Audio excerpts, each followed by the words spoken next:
My name is Greg Brzezinski. I'm the Deputy Director of the GW Institute for Korean Studies, and I'm also the special guest editor of the forthcoming issue of the Journal of Korean Studies. The theme of our issue is North Korea, Sources and Methods. With us today, I have one of the authors for this special issue, Dr. James Person from Johns Hopkins SAIS. Dr. Person has written an extremely interesting article on the use of Soviet and Eastern Bloc sources for writing about North Korea. So thank you very much for joining us today, James. Thanks very much, Greg. Delighted to be here. Okay, so let's get into our interview. I wonder if you can start out by talking a little bit about your experiences with using and collecting these materials about North Korea from the former Soviet and Eastern Bloc archives. Sure. So for about 5 years, I lived in Moscow, and I worked in the Russian archives, gathering documents on the history of North Korea's relations with the Soviet Union. Initially, I went over thinking I was going to focus on Soviet foreign relations in East Asia. As I got into these, or started working with these materials, these are documents that were produced by the embassy in Pyongyang, by the Soviet embassy in Pyongyang. This includes records of conversations between North Korean officials and their Soviet interlocutors from the embassy, high-level summit meetings, records of those meetings, regular diplomatic cables produced at the embassy reporting on developments in North Korea, economic developments, political developments, cultural developments. So as I started working with these materials, I understood that there was a lot you could learn about North Korea from these materials, more than just the study of studying Soviet interests in North Korea. We could actually learn a lot about what was happening in North Korea at the time. So after 5 years or nearly 5 years of living in Russia, I came back to the US, still thinking at the time that I was going to focus more on the Soviet angle, but started the PhD and started at the same time to work at the Woodrow Wilson Center. And I took over or actually was the founding coordinator of the North Korea International Documentation Project, and then became the founding director of the Korea Center at the Woodrow Wilson Center. And a lot of the activities of these programs of the Korea Project at the Wilson Center was to focus on gathering documents like those similar to those that I worked with in Russia. So we started gathering, sort of casting a net across, reaching out to scholars working in archives throughout the former socialist camp to try to get multiple perspectives on developments in North Korea, on prevailing trends, sort of identifying long-term patterns in North Korean behavior and relations with other countries. And so for nearly 11 years, I ran the program at the Wilson Center, and we amassed a massive collection of these materials, hundreds and thousands of pages of documents from all across the former socialist camp, not just limited to Central and Eastern Europe, but also Chinese and Mongolian materials. We started trying to also get access to collections from North Korean materials, including not just those at the National Archives, but also finding North Korean published records of meetings, for example, and making these available to the public. That was really the focus of my activities there. These materials are greeted by people in a couple ways. You have some who think that it's possible to write the history of North Korea based on these third-party accounts, and they,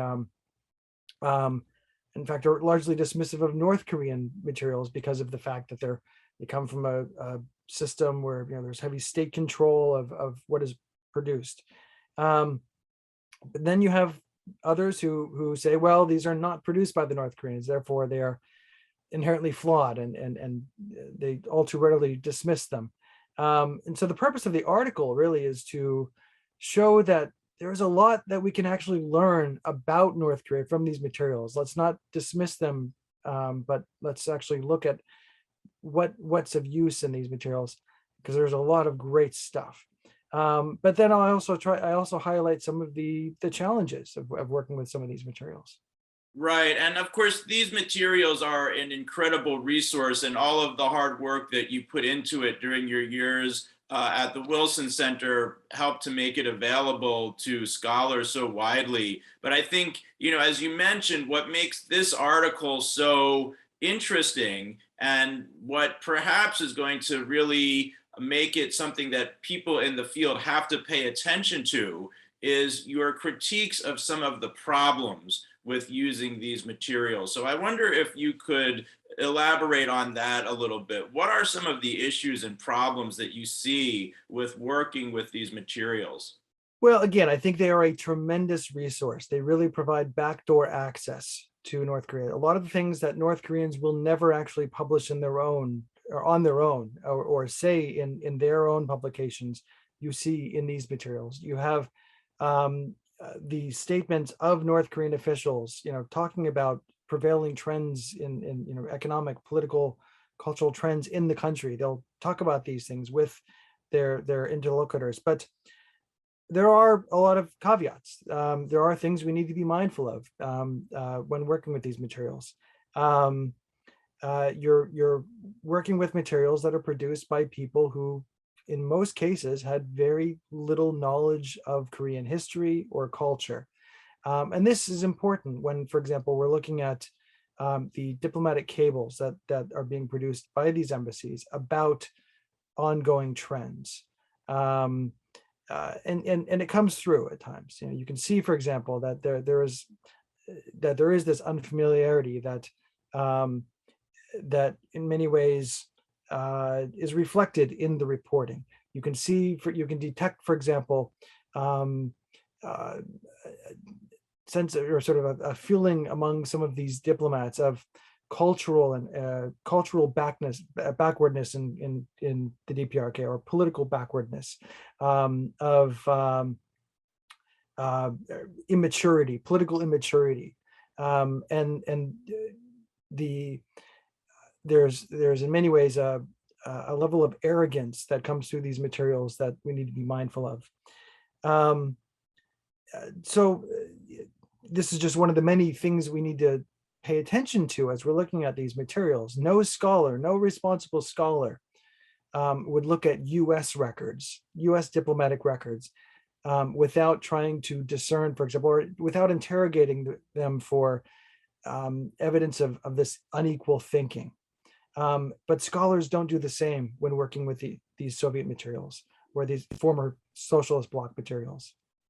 Right. I think that's just a very fascinating and important point, that for years we've been so critical in how we talk about and use Western sources, and we've been so careful about our Orientalist biases.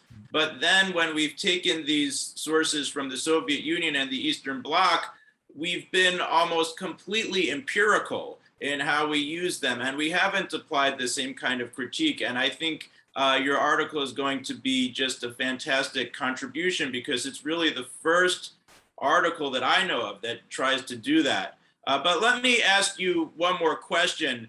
Given the biases and problems that you've identified in working with these sources, but at the same time, you also acknowledge, and we all acknowledge, that these sources have improved our knowledge about North Korea in many, many ways. What advice would you have for future scholars who want to work on North Korea and use these materials? Well, the advice that I would give is work with all available materials. Recognize that there are going to be problems with all types of sources, certainly with the North Korean sources, and to be sure with the Socialist Bloc materials.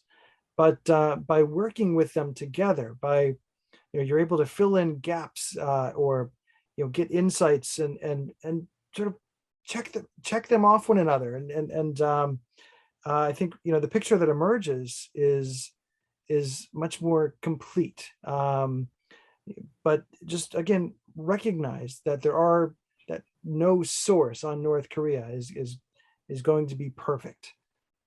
Okay, well, thank you very much, Dr. Person. I think this article is going to be a very fascinating and important contribution in the field of North Korean studies. I hope that all of you will check it out in the fall 2021 issue of the Journal of Korean Studies, which is going to be available very soon. Thank you.